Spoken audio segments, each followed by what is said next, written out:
Bien.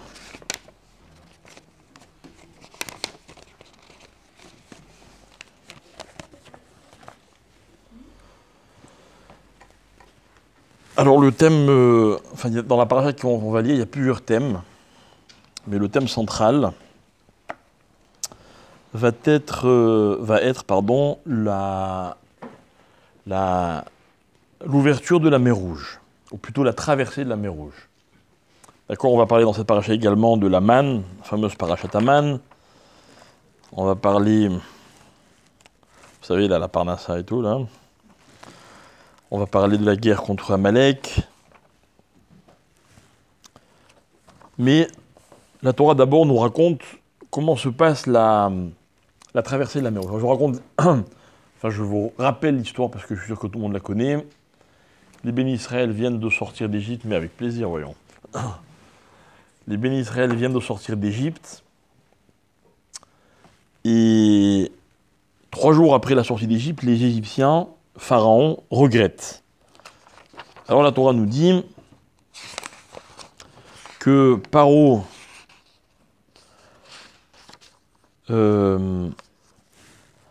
accompagné de ses plus valeureux guerriers, va essayer de rattraper le peuple juif. D'ailleurs, il y a une très belle idée, entre parenthèses. On va dire dans la Shira, à un moment, dans Yashir Moshe, dont on va beaucoup parler, il y a un texte qui dit Oziv Nimratia, Veilishua, dans le 2e verset de la Shira, il y a marqué Zé, Keli, Ve'anveu. Vous connaissez ce verset? Ça veut dire quoi? Zé, Keli, c'est quoi Zé, Keli? Zé. Ça. Keli, non, alors Eli en fait, c'est Aleph, Lamed, Yud, c'est mon Dieu. Alors de là, on voit que les bénis Israël ont montré Dieu, puisqu'en général, on emploie le mot Zé pour désigner quelque chose que l'on voit, que l'on peut montrer aux autres. Donc Zé, Keli, c'est mon Dieu. Ve'anveu, c'est quoi Ve'anveu? Ah, faites-moi les malins, hein. Ve'anveu, et je vais le rendre beau, littéralement. D'accord? Nava, c'est quelque chose de beau, anveu. Et de là, on apprend qu'il y a une mitzvah. Quand on accomplit une mitzvah, il y a une possibilité, et donc c'est conseillé, ça aussi, ça fait partie, c'est une mitzvah en soi, de rendre la mitzvah belle. D'accord? Par exemple, un exemple classique, je vais donner un exemple masculin, un exemple féminin. Quand on achète un hétrog, d'accord, pour faire la mitzvah du hétrog à Soukot, si on peut acheter un hétrog qui vaut, on va dire un hétrog de base, c'est une mitzvah particulière de rajouter pour avoir un plus bel hétrog. Ok? Si par exemple une femme allume les nérotes de Shabbat, donc la mitzvah c'est d'allumer les nérotes, les bougies, il y a une mitzvah de la rendre belle, donc d'avoir des beaux bougeoirs ou un beau récipient dans lequel on va allumer nos veilleuses. D'accord? Donc ça c'est une mitzvah qui est homologuée par tout le monde. On l'apprend de ce verset. Zé, Eli, Ve'anveu. La question c'est de savoir combien coûte l'embellissement de la mitzvah. D'accord? En hébreu, on dit le hidour mitzvah. Hidour mitzvah, c'est la mitzvah un peu mieux. Vous voyez ce qu'on peut rajouter. Combien ça coûte? C'est jusqu'où on doit aller pour rendre la mitzvah belle. Alors, évidemment, quelqu'un qui a pas de limite, il n'a pas de limite, c'est pas un problème. Ok? Mais par exemple, voilà, vous allez acheter un hétrog. Ok? Le hétrog de base, il coûte 100 shekels, on va dire. Ok? Alors, il va y avoir des hétrogs à 200, 300, 500, c'est presque illimité. D'accord? Si vous avez les moyens, tant mieux. C'est bien de rendre la mitzvah belle. Mais le minimum, celui qui dit, allez, je vais faire un peu plus, je vais faire un effort, combien il doit rajouter? Hein? Alors, la réponse, elle se situe dans la Torah au début de la paracha. Il y a marqué comme ça, que Pharaon, comme je vous l'ai dit, il regrette. Ok?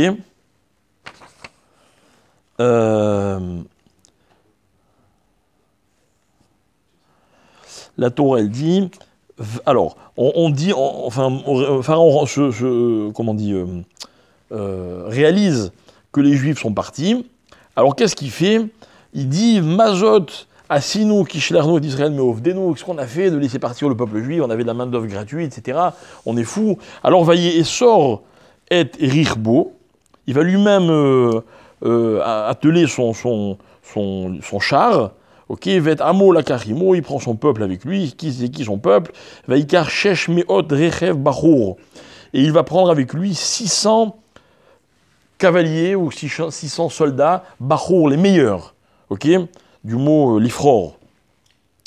Vechol Rechev Mitzraïm, et tous les chars qui étaient disponibles en Égypte. Un Veshalishim al-Kulo. Veshalishim al-Kulo. C'est quoi Shalishim? Al-Kulo, c'est quoi? Surtout. C'est quoi Veshalishim? Hein? Bravo. Qui a dit shlish? Shlish. Un tiers. C'est quoi un tiers? Qui vient faire ce mot tiers ici, là? D'accord, il a pris tous les chars qui étaient disponibles en Égypte et un tiers, surtout. Et les Khamim, ils expliquent, ils disent comme ça, que, alors que c'était vous savez, les petits chars de l'époque, là, où il y avait un soldat comment? Ben-Hur, voilà, exactement. Ok. Et ces attelages-là étaient composés en général de 2 chevaux. D'accord? 2 chevaux. Ce qu'il a fait Pharaon, pour que ça aille plus vite, il a ordonné qu'il y ait pour chaque attelage un cheval supplémentaire. Ve Shalishim al-Kulo. Il a rajouté un 3e cheval. Et de là, on apprend que si Pharaon, au lieu de faire le minimum pour attraper Israël, il a voulu faire mieux et plus. Combien il a rajouté? Il a rajouté un tiers. De là, on apprend que... Hein? Non, il a rajouté la moitié. De 2, on passe à 30. D'accord, mais le rajout, à la fin, c'est 30%. 33%. Ouais, d'accord, mais je ne suis pas professeur de maths, d'accord. C'est quand j'ai demandé qu'est-ce que ça veut dire Shalishim, t'as pas fait le malin.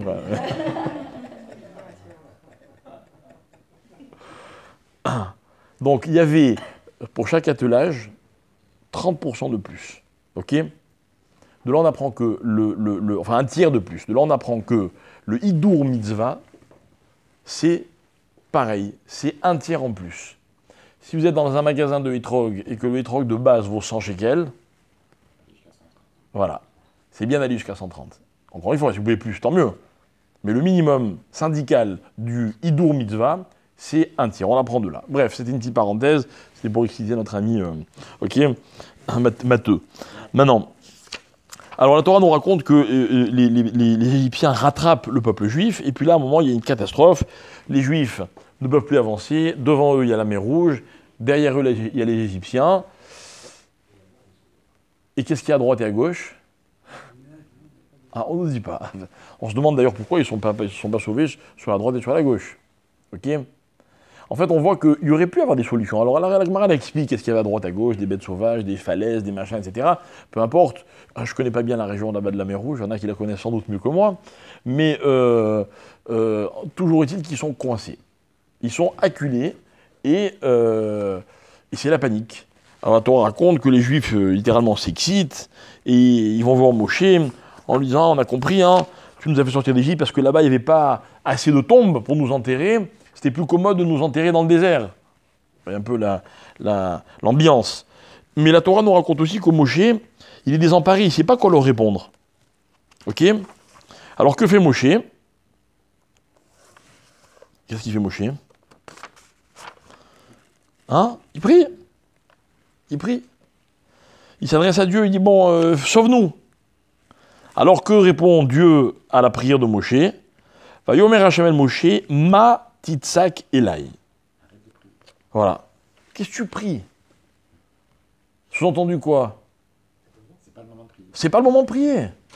Alors qu'est-ce qu'on fait? C'est-à-dire, Daber el Béné Israël, ve'issaou. Parle aux enfants d'Israël et qu'ils avancent. Qu'ils avancent où? Dans la mer. Mais il y a la mer. Alors il y a un homme qui s'appelle Narshon ben Aminadav, qui prend l'ordre de Moshe au pied de la lettre. Qu'est-ce qu'il fait? Il rentre dans l'eau, il avance. Il avance, puis l'eau lui arrive jusqu'à la cheville, jusqu'aux chevilles, jusqu'aux genoux, ok, jusqu'au cou, et il continue.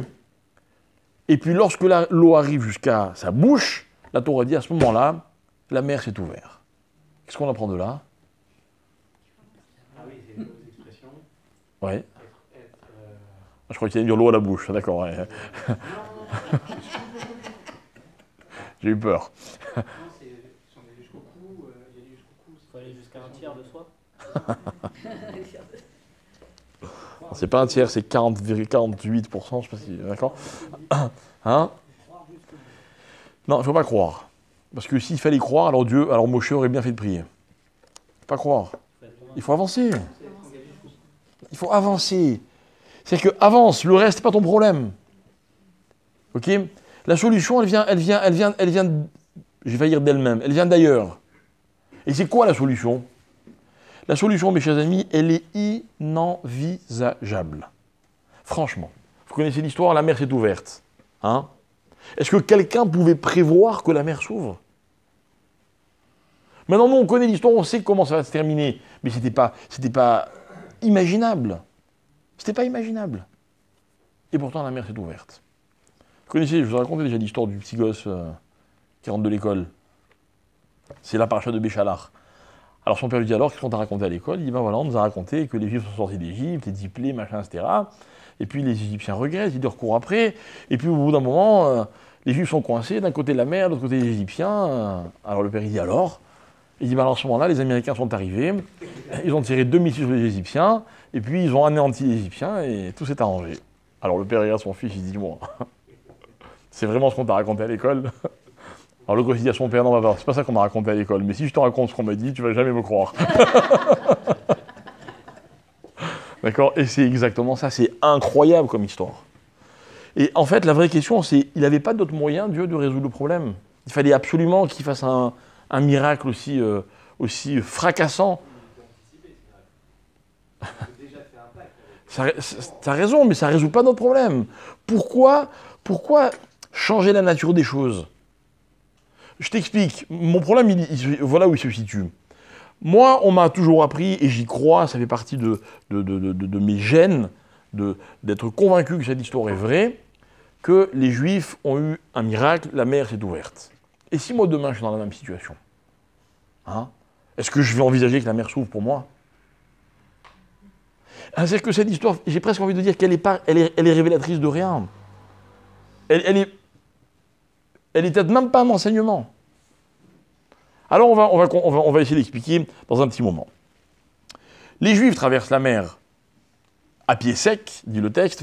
Ils ont marché al-Khoub Bayam, Bayabasha Betochayam, ils ont marché sur la terre ferme dans la mer.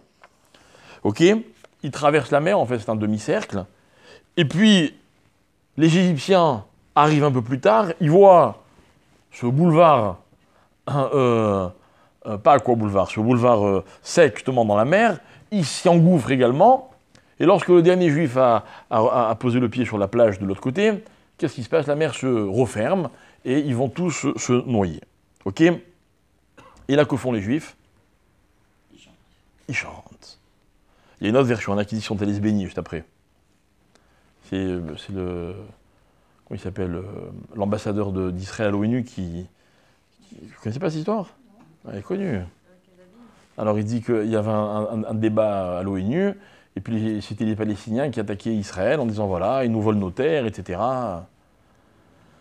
Alors la parole est à l'ambassadeur d'Israël qui est censé se défendre. Il dit écoutez, il faut remettre les choses dans leur contexte. Vous savez quand le conflit israélo-palestinien a commencé? Alors tout le monde dit non. Il va ça commencer sur le bord de la mer Rouge. Il dit ah bon, comment ça se fait? Alors il raconte l'histoire, il dit voilà, on sortait d'Égypte, les Égyptiens, machin, etc. La mer s'ouvre, on traverse la mer se referme, et puis enfin on était détendus, il n'y a plus d'Égyptiens. Alors tous les Juifs, qu'est-ce qu'ils ont fait? Ils sont allés se baigner. Ah bon? Il dit ouais, et pendant que les Juifs sont baignés, les Palestiniens sont arrivés, et ils leur ont volé tous leurs vêtements. Voilà où commence le conflit israélo-palestinien. Alors à ce moment-là, les Palestiniens, ils s'énervent. Ils disent mais enfin, vous ne trouvez pas que c'est un menteur? Alors, comment il peut accuser les Palestiniens? Ils n'existaient même pas à l'époque. Alors l'ambassadeur d'Israël dit, bon, maintenant que ça, c'est clair, on peut continuer le débat, vous voyez. Bref. Je ne sais pas si elle est vraie l'histoire, mais elle me plaît. Alors, les Juifs se mettent à chanter. D'accord? Az Yashir Moshe, où venez Israël. Alors les Juifs chanteront, apparemment c'est un futur, peu importe, ok? Et Ashira Azot, c'est ce chant, et ils vont dire des versets qui sont absolument magnifiques, c'est un poème qui est extraordinaire, hein, qui dure 18 versets, 18 versets.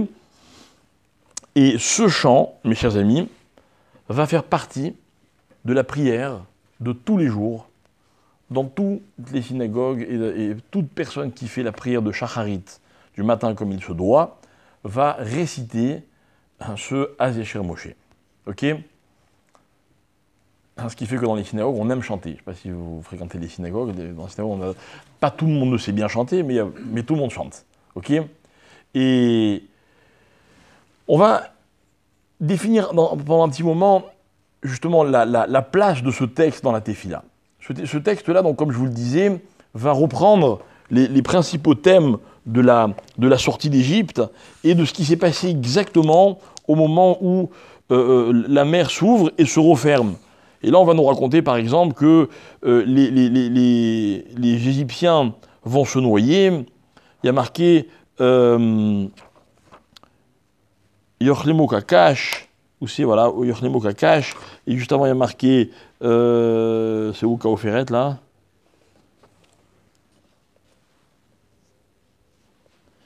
Théomot Yichashumu, ils ont été recouverts par les abîmes, Yardubim Solot Kemo Aven, ils ont coulé comme des pierres, ok? Et puis après il y a marqué Yochlemo Kakash, ils sont comparés à de la paille, et on apprend de là qu'en fait, au moment, voilà, Tsalelu Kaoferet Medirim, donc les plus forts ont coulé littéralement comme du plomb, et de là, nous apprennent que les Égyptiens ne sont pas tous morts, ne sont pas tous noyés de la même manière. Il y a des Égyptiens qui sont noyés comme de la paille et d'autres comme du plomb. Quand vous mettez du plomb dans l'eau, qu'est-ce qui se passe? Il coule. Quand vous mettez de la paille, elle flotte, puis elle est recouverte par les vagues, elle disparaît un moment, puis elle refait surface, et ainsi de suite. Et là, on voit que les Égyptiens ont été punis en fonction de leur responsabilité. Les meilleurs d'entre eux ont coulé comme du plomb. Et puis ça s'est vite terminé. Les pires d'entre eux ont coulé comme de la paille. Et ça a été une agonie qui a été très lente. Ok? Bref, tout ça est cité dans ce passage-là. La question que vont devoir résoudre les Chachamim, c'est à quel moment est-ce qu'on va insérer la Shiratayam, ce chant-là, dans la Tefila. Alors on le dit quand? Comment? Avant Shema, d'accord, mais encore. Vous savez que normalement, avant Shema, enfin, c'est long avant Shema. Hein. Avant Shema, il y a un tas de trucs qu'on dit. Hein? Avant Ishtabar. Comment? Aïe. Juste après Baruch Shema. Ah, mais, non, attendez, pour l'instant, la réponse la plus juste, mais qui est fausse, c'est ce que vous avez dit. Après Psouké des Imra. Voilà, c'est pendant Psouké des Imra. À la fin de Psouké des Imra. Alors, j'explique pour qu'on comprenne. Ok? Voilà. Voilà l'organigramme de la prière. On a... très rapidement, on va retracer le parcours de celui qui prie. Ok? On commence par la fin. Le passage central de la prière, c'est quoi? C'est quoi le passage le plus important de la Tefila? Bravo, c'est la Hamida. Ok? D'ailleurs, la Hamida, bravo, elle est appelée Tefila. Quand on dit Tefila, par défaut, c'est la Hamida. Ok? Maintenant, qu'est-ce qu'on dit avant la Hamida? Avant la Hamida, on va réciter le schéma. Mais, nous explique les Chachamim, le schéma va être précédé et suivi de Berachot, ce qu'on appelle les Berachot du schéma. Et précisément, il y a 2 brachot avant et une bracha après. Je parle de Shacharit. Dans Arvit, il y a 2 avant, 2 après. Ok? Il y a 2 avant dans Shacharit le matin et une bracha après. Ok? Maintenant, on va donc bien nous expliquer que le schéma, il est encadré de ces Berachot et que, en fait, dire le schéma dans le contexte de la Tefila, c'est réciter tous ces textes-là. Donc, si vous voulez, c'est comme l'introduction au schéma et la conclusion après le schéma. D'accord? Bien. Avant d'amorcer ce qu'on appelle le Yotzer, donc cette prière ces prières qui encadrent le schéma et le schéma lui-même, avant cela, nous allons réciter les psuké des Imra. On ne va pas traduire parce que c'est un peu compliqué de comprendre le sens de cette expression.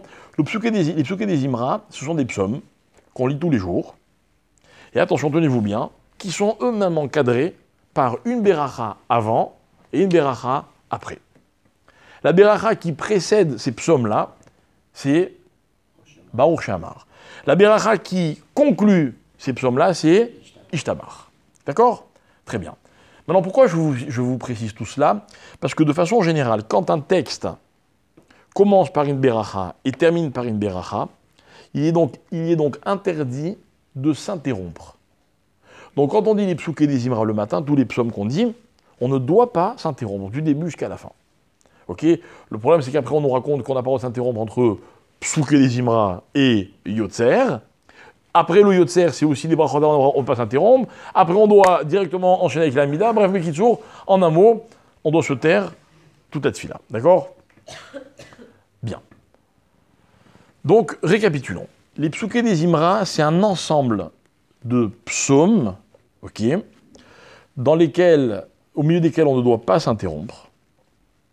Les psaumes ayant été écrits par le roi David, ok, et curieusement, au milieu de ces psaumes, ou plutôt à la fin, mais ça veut dire qu'on est encore entre les deux berachot, celle d'avant et celle d'après, on nous parle de la traversée de la mer Rouge. Or, normalement, les psuké des Imra n'ont rien à voir avec le thème de la traversée de la mer Rouge, ni de la sortie d'Égypte.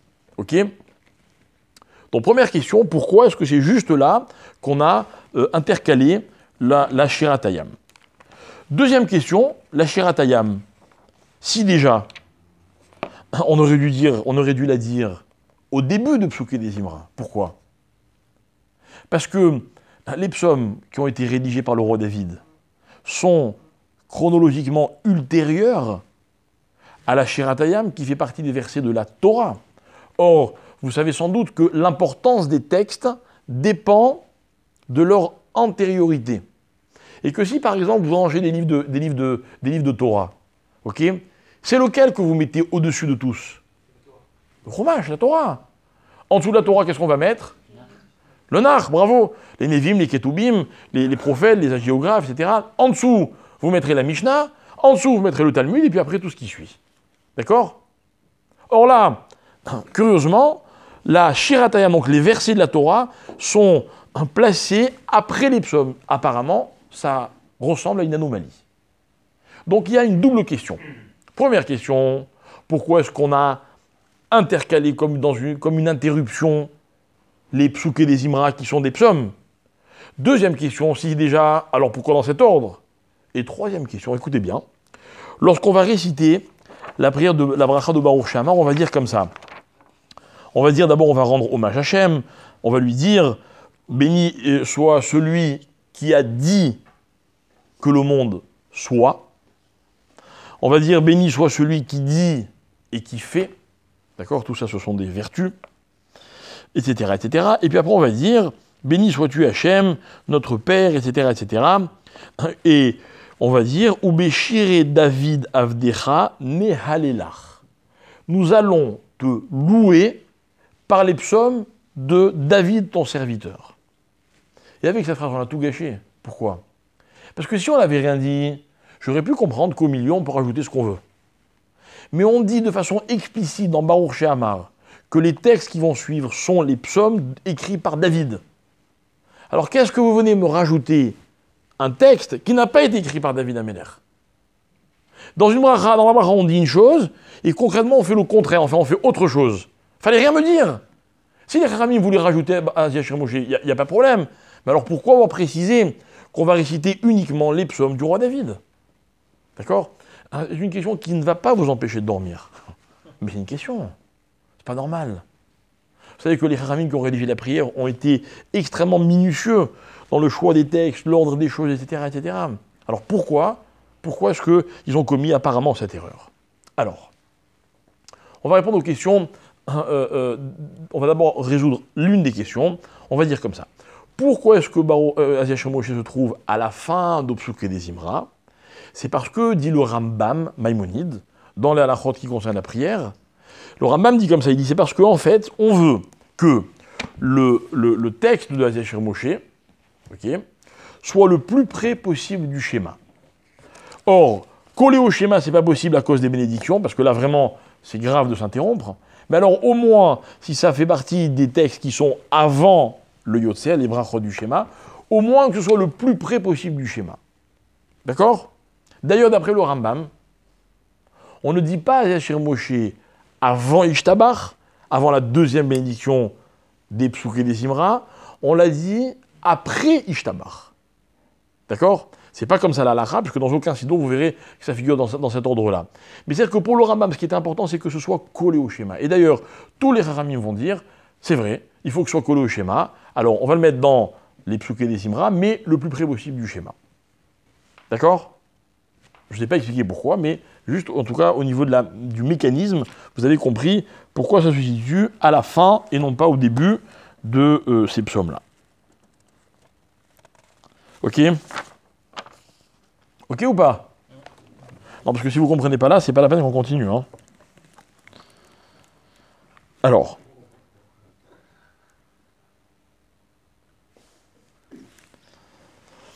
Alors voilà. Nous avons dit il y a quelques instants que quand il est question de tefila dans les textes, soit dans la Gemara, que ce soit dans le Zohar, n'importe où, même dans le Midrash, chaque fois qu'on dit, ou même dans la halakha d'ailleurs, chaque fois qu'on dit le mot tefila, d'accord, ça désigne le texte du Kriyat Shema. Ok? Pardon. Texte de la Hamida. Ok? Ça suit, hein?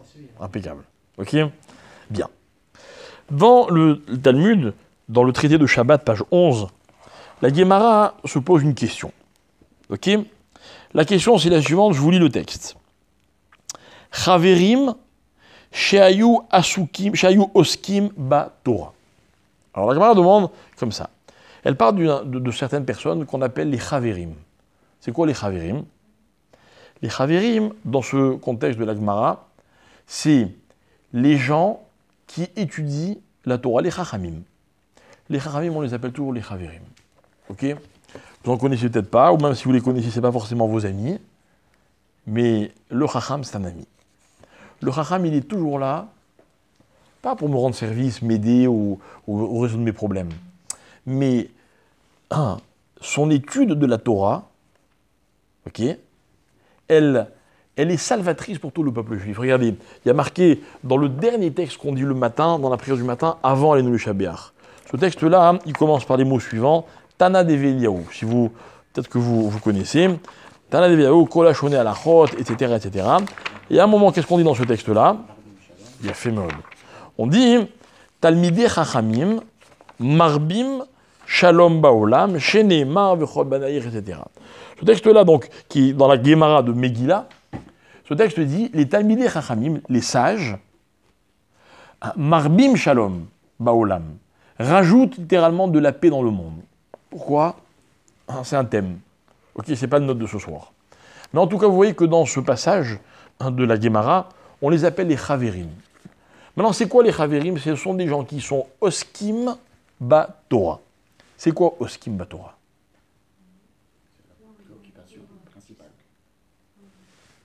On brûle.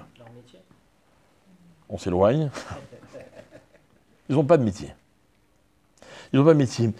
La Torah, c'est leur préoccupation unique. Ils ne font que ça. D'accord? Je ne sais pas si vous en connaissez. Vous savez quoi? Je ne sais même pas si ça existe de nos jours. Mais la Gemara parle d'un concept qui s'appelle les Chaverim Sheoskim Batora. Des gens, il n'y a que ça qui compte pour eux. Il n'y a rien d'autre. Vous ne les verrez jamais en train de faire du shopping, ou en train de faire du sport, ou en train de perdre du temps, ou même de travailler. Ils sont Oskim Batora. Ok? Vous allez voir, la Gemara va préciser dans un instant. Question de la Gemara, c'est Chaverim la Sheayu Oskim Batora, Mafsikim les Kriyat Shema, V'en Mafsikim la Tfila. Vous savez que à la fois le schéma et la prière, l'amida donc de Shacharit par exemple, il y a un moment pour les réciter quand on a passé ce moment, on ne peut plus les réciter. Ok? C'est-à-dire que si, par exemple, quelqu'un se lève tard, très tard, et qu'il a raté le moment de la prière, il ne peut plus faire la prière. Il a raté la prière. Alors, il va, par exemple, faire 2 fois la prière de Mincha. Mais en tout cas, la prière de Shacharit, il l'a ratée. Ok? La prière de Shacharit, il y a un moment à partir duquel on peut la dire, et un moment au-delà duquel on ne peut plus la dire. Le schéma, pareil. Demande la Gemara, hein. Celui qui s'occupe, qui est complètement accaparé par son étude de la Torah, il fait que ça. Toute sa vie, c'est l'étude de la Torah. Est-ce qu'on lui dit, à un moment, quand la prière arrive, au moment où la prière arrive, est-ce qu'on lui dit, bon, écoute, arrête ton étude et va prier? Ou est-ce qu'on lui dit, non, tu es en train d'étudier la Torah, surtout, t'interromps pas. C'est quoi t'interromps pas? Vous savez, mes chers amis, qu'il y a un concept, il y a un principe dans la halakha, dont on avait déjà parlé il y a un moment.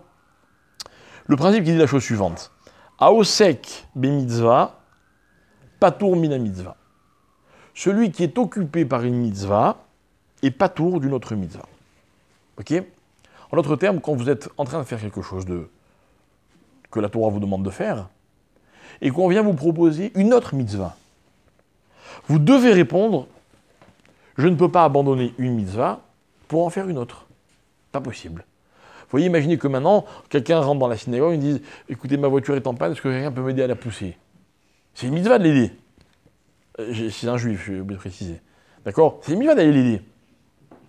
Maintenant, moi, je vais lui répondre « Écoute, mon ami, avec plaisir, mais j'ai commencé une mitzvah, je ne peux pas délaisser une mitzvah pour aller faire une autre mitzvah, c'est pas possible. Pas possible. » D'accord? Et donc... C'est très difficile de comprendre parce que Abraham, quand il parlait avec Hachem, ouais.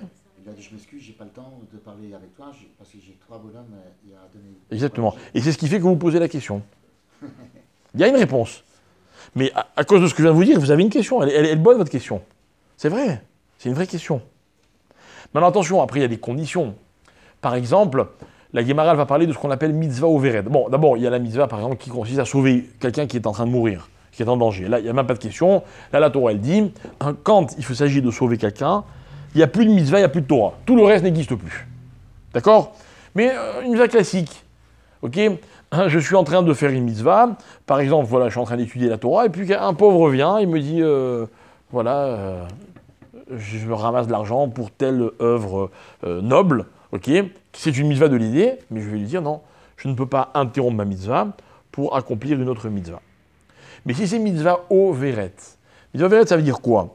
Je suis en train d'accomplir une mitzvah que je peux accomplir maintenant, ou que je peux très bien, éventuellement, décaler. Je peux la faire plus tard.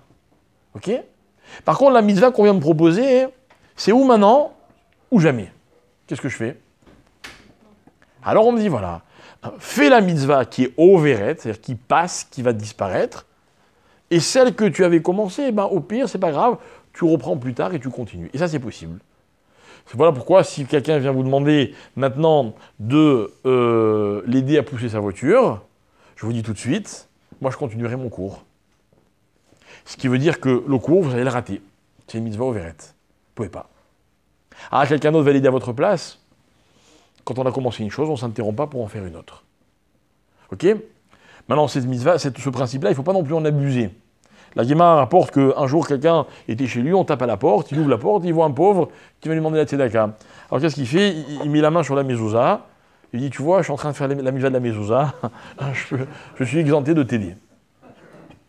Il y en a un autre, on raconte qu'il avait un titit, il lui montre son titit, tu vois, j'ai un titit sur moi, je suis déjà busy. D'accord? Ça marche pas. Ça marche pas, parce que si je peux faire les deux à la fois, la première ne m'acquitte pas, ne m'exempte pas, pardon, de la deuxième. D'accord? Mais, là, il y a un cas précis. Quelqu'un est en train d'étudier la Torah. On imagine donc qu'il a commencé avant l'heure à laquelle on peut prier, et qu'il va continuer à étudier jusqu'après l'heure de la tefila, n'est-ce pas? Parce qu'évidemment, si il s'arrête à 8h pour le café, à 10h pour le petit déjeuner, et puis à 11h30 pour je ne sais quoi d'autre, téléphoner par exemple, c'est sûr que celui-là, on va dire tu t'arrêtes, tu vas prier. Mais on parle de quelqu'un qui ne s'interrompt pas du tout. Son téléphone sonne, il le coupe et il continue à écouter le cours. D'accord? Merci. Il y a l'exemple dans Magada. C'est-à-dire? Il Filet Son train de Bama. l'étude à Torah, il aurait dit le Kriyat Shema est arrivé, arrêtez-vous. Non, alors là, attention. Ouais. Hein? Là, c'est mitzvah overet. Là, c'est un peu plus compliqué. C'est overet d'un côté, et Agada, c'est est-ce que ça s'appelle étudier la Torah ou pas? C'est un autre problème. Ok? Bref.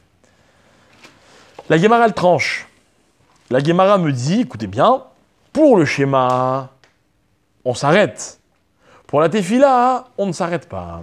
C'est vous qui nous avez raconté l'histoire du scorpion et du... Exact. Mais là, c'est autre chose. Là, c'est pas une mitzvah. Là, c'est un danger. Est-ce que le danger... Est-ce qu'il y a danger ou il n'y a pas danger? On avait expliqué que le scorpion, il y a danger, le serpent, il n'y a pas danger. Ok? Mais quand il y a danger, il n'y a même pas de question, c'est sûr qu'on s'interrompt. Là, on parle d'une autre mitzvah qui m'est proposée au milieu. Donc la Gemara dit, Mafsikin les Kriyat Shema, Ve'en Mafsikin la Tfila. La Gemara continue, et elle dit, Amar Rabbi Yochanan, Lo Shanu, Ela Kegon, Rabbi Shimon Bar Yochai, Vechaverav, chez Toratan ou Manutan. Ce texte-là n'a été dit que pour des gens comme Rabbi Shimon Bar Yochai et ses amis, à propos desquels il est dit que Toratan ou Manutan, que leur étude de la Torah, alors là on peut dire leur métier, c'est-à-dire que c'était vraiment, vraiment la seule chose qui comptait dans leur vie. Le principe de Torato ou Manuto, c'est très intéressant. Il existe même dans la législation israélienne. Vous savez que lorsque, après la création de l'État d'Israël, Ben Gourion voulait que tout le monde fasse le service militaire. Alors les rabbinim de l'époque ont dit à Ben Gourion, il faut absolument exempter ceux qui étudient la Torah. Ben Gourion, qu'est-ce qu'il a fait? Regardez la sagesse. Il est allé voir le Chazon Ish. Le Chazon Ish était l'autorité avec un grand A, rabbinique de l'époque. Ils ont discuté à huis clos, personne ne sait ce qu'ils se sont dit. Ce qui a, oui, transpiré, c'est que le Chazon Ish a expliqué à Ben Gourion le principe de Torato ou Manuto. Et il lui a dit, les gens qui ne font qu'étudier la Torah, tu dois les exempter de l'armée. Et apparemment, il lui a tellement bien expliqué que c'est ce qui a été décidé. Et jusqu'à aujourd'hui, c'est valable. Évidemment, après, il y a des abus, il y a toutes sortes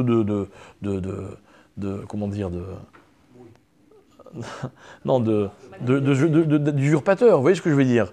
Mais le principe, il existe. Il existe. Et d'ailleurs, celui qui est Torato ou Manuto, comme on l'a dit tout à l'heure, Marbim Shalom Baolam. Donc lui aussi, il œuvre pour la paix.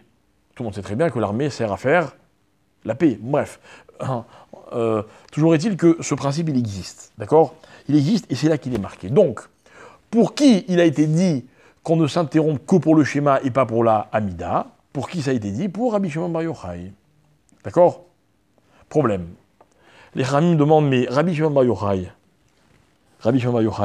est-ce qu'il faisait la tfila? Oui, il faisait la tfila. Pourquoi? Parce qu'ailleurs, il est écrit, toujours dans le traité de Shabbat, mais cette fois-ci, page 33, on nous raconte l'histoire de cet homme, Rabbi Shimon Bar Yochai. Rabbi Shimon Bar Yochai, un jour, il était recherché par les autorités de l'époque. Il habitait dans le nord, près de Tzfat, dans un endroit qui s'appelle Méron. Et pour échapper aux autorités, il s'est caché dans une grotte avec son fils. Et il est resté caché pendant 12 ans. Ok? Et qu'est-ce qu'il a fait pendant 12 ans d'après vous? Il n'a fait qu'étudier la Torah. Vous voyez, je vais vous expliquer un peu ce que c'est Torato ou Manuto. Rabbi Shimon Bar Yochai, la Gemara raconte que, comme il se consacrait à l'étude, qu'a fait Dieu pour ne pas qu'il soit obligé de perdre du temps, enfin s'interrompre de son étude? Il a fait en sorte qu'il y ait un ruisseau qui coule juste devant la grotte pour qu'il puisse se désaltérer, et un caroubier qui a poussé juste à côté de la grotte aussi, pour qu'il puisse se nourrir. En d'autres termes, celui qui rentre dans le statut de Torato ou Manuto, il n'a même pas besoin d'aller chercher à manger. Ça vient lui tout seul. Ok? Comment? Comme la manne. Bon, la manne, c'est encore une autre histoire. C'est le dor d'Ochle Aman. Ok. Maintenant, là-bas, la Gemara, qu'est-ce qu'elle raconte? Qu'il avait de quoi boire, il avait de quoi manger. Par contre, il était confronté à un problème. C'est le problème des vêtements. Parce qu'au bout d'un bon moment, il s'est rendu compte que ses vêtements étaient en train de s'user et de se déchirer. Alors comment faire? Il n'a pas de vêtements de rechange, Rabbi Shimon Bar Yochai, dans la grotte. Alors il m'a raconte qu'il a trouvé une bonne idée, il se déshabillait, et il se recouvrait de sable, vous voyez, comme s'il s'enterrait un petit peu, jusqu'au visage, pour pouvoir étudier la Torah en étant couvert, parce qu'on ne peut pas étudier la Torah quand on est nu, ok? Et il gardait ses habits que pour la tefila. Parce que la tefila, il faut être habillé. Et la Gemara raconte qu'il se déshabillait dès qu'il finissait de prier, et il se rhabillait dès qu'il devait commencer à prier. Donc, demande les Haramim, que faisait Rabbi Shimon Bar Yochai? Il priait ou il priait pas? Il priait. Alors, comment on peut me dire que Rabbi Shimon Bar Yochai fait partie de ceux qui sont exemptés de la tefila? Mais non, Rabbi Shimon Bar Yochai, il priait. Question, hein? Réponse des Chachamim, ok, dans la Gemara, non. Réponse des Chachamim, cette question est posée par Tosfot. Donc, dans l'histoire de Rabbi Shimon Bar Yochai, Tosfot objecte en disant « Ah, mais on nous a dit plus haut, en page 11, que Rabbi Shimon Bar Yochai était exempté de la prière. » Tosfot répond en disant « Non, en fait, quand on nous dit que Rabbi Shimon priait, c'était pas la Hamida, c'était le schéma. Or, le schéma, il est, oui, obligé de s'interrompre pour le réciter. Donc, qu'est-ce qu'on voit de là? Que le schéma est appelé comment? Hein? Tefila. Mais tout à l'heure, on a dit que la tefila, c'était la Hamida, c'était pas le schéma. Alors, le schéma, c'est une tefila ou c'est pas une tefila? Et en fait, pour comprendre cette réflexion, il faut qu'on arrive à définir c'est quoi une tefila. Pourquoi on appelle Hamida, pourquoi on l'appelle tefila? Alors les Chachamim vont nous expliquer que la tefila, contrairement au schéma, la tefila c'est une prière dans laquelle on demande des choses à Hachem. Dans le schéma, on ne demande rien à Hachem. On ne fait que réciter les versets de la Torah. La tefila, la Hamida, on demande. On demande quoi dans la Hamida? Par exemple, on demande l'intelligence. Hein? On demande l'intelligence. Par exemple, vous avez besoin d'intelligence, vous? Faites un sondage, vous verrez que... Ouais. Mais pourquoi demander l'intelligence? Pourtant, je ne trouve pas intelligent, franchement. C'est déjà très intelligent de demander l'intelligence. Toujours s'améliorer. Mais vous allez voir qu'on pêche un peu quand même par orgueil. Parce que quand, par exemple, on va arriver à la prière sur la Refoua Shelema, lorsque quelqu'un est malade et qu'il arrive au téléphone, qu'est-ce qu'il fait dans la Refoua Shelema? Il insiste. Et il dit à Dieu, regarde, j'ai vraiment besoin, je t'en supplie, on a le droit de rajouter son nom, etc. Lorsqu'on arrive à la prière pour la Parnassa, là, je vous dis pas, hein, là, les gens, ils s'arrêtent tout, et puis ils disent à Dieu, écoute, regarde, cette bracha, elle a été dite pour tout le monde, mais moi, mon cas, il est vraiment... Non, vraiment, j'ai besoin, quoi.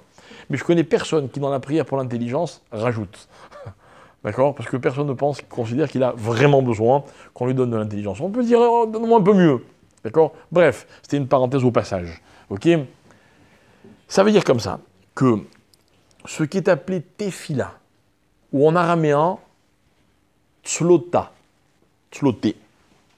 Tzloté, c'est la démarche qui consiste à aller vers Dieu et le supplier. Et c'est quoi ce comportement? Quand je vais vers quelqu'un et que je lui demande quelque chose, d'accord, dans le fait de demander un service, il y a un espèce de positionnement par rapport à la personne.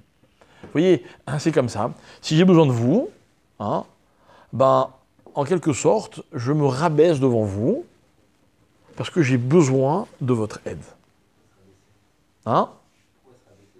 Parce que si tu ne te rabaisses pas, celui dont tu as besoin va te dire, débrouille-toi tout seul. Parce que c'est humain. Parce que dans la vie, c'est beaucoup plus évident d'aider celui qui considère que j'ai ce qu'il n'a pas. Donc, en d'autres termes, il a un petit ascendant sur moi. Alors, on rentre dans une espèce de normalité, vous voyez. Vous avez besoin? Ok, j'arrive. Et celui qui demander, c'est jamais agréable.